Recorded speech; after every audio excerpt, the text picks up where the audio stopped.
The first thing I want you to understand is that being broke is not just a feeling. It is genuinely, mathematically, one of the most expensive positions you can be in. And once I lay this out for you, you will never look at money the same way again. Think about something as simple as buying rice, or tissue paper, or cooking oil. When you are low on cash, you walk into the nearest shop and you buy just enough to get through the week. Maybe just enough to get through today. And that feels responsible, right? Like you are being careful with what little you have. But here's the painful truth. That small quantity you are buying from the corner shop is costing you significantly more per unit than if you had just bought in bulk from the start. The person with money walks into a wholesale store, buys 3 months worth of supplies in one trip, and pays a fraction of what you are paying over that same 3 months. They spend less by spending more up front. And because you do not have that money sitting there ready to go, you are locked out of that deal entirely. You are forced to pay the premium price every single time just to survive day to day. It is a tax on being poor that nobody officially announces, but everybody at the bottom quietly pays. And it does not stop at groceries. There is something I call the penalty of waiting. When you have money and something goes wrong, you fix it immediately. A small leak in your roof costs you almost nothing if you catch it early and deal with it the same week. But when you are broke, you cannot afford to fix it right now. So you leave it. You tell yourself it is not that serious. You hope it holds. And 3, 4, 5 months later, that small leak has rotted out your entire ceiling. What was originally a minor repair has now turned into a full-blown emergency that costs 10 times as much. And now you are even more behind than you were before. That is the trap. Small problems, when left unaddressed because of a lack of cash, always compound into giant disasters. And those disasters push people further and further back, making it harder and harder to ever get ahead. It is not laziness. It is not a lack of discipline. It is simply what happens when you have no financial buffer to absorb life's inevitable curveballs. Now let us talk about the thing that I think is the deepest trap of all, and that is the limit on your hours. Most of us are taught from a young age that the path forward is simple. Work hard, put in the hours, get paid. And that is not wrong exactly, but it has a ceiling that most people never stop to think about. You only have 24 hours in a day. Your body needs sleep. You need time to eat, to rest, to exist as a human being.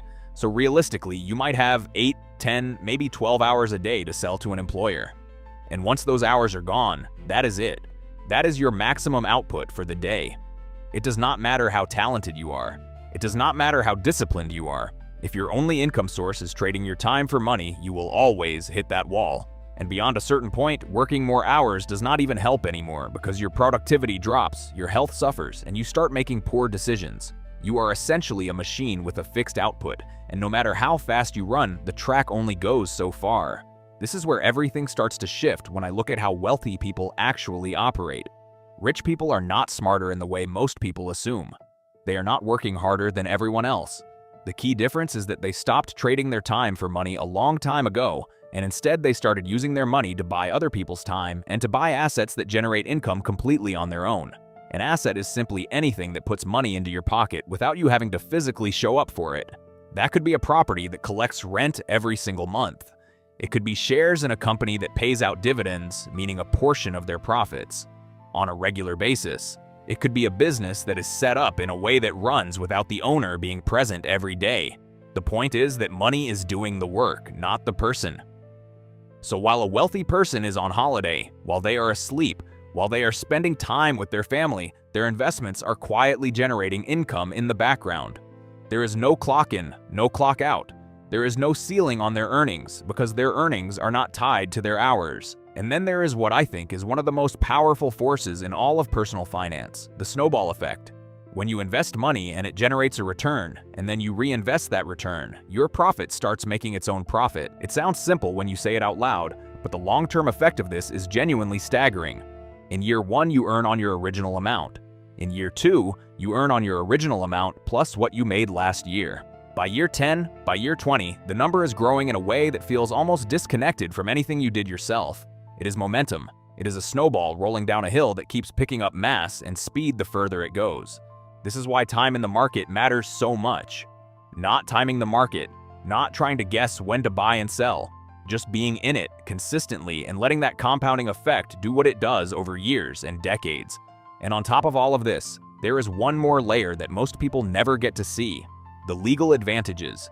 When you already have significant wealth, the entire financial system begins to work in your favor in ways that are simply not available to the average person.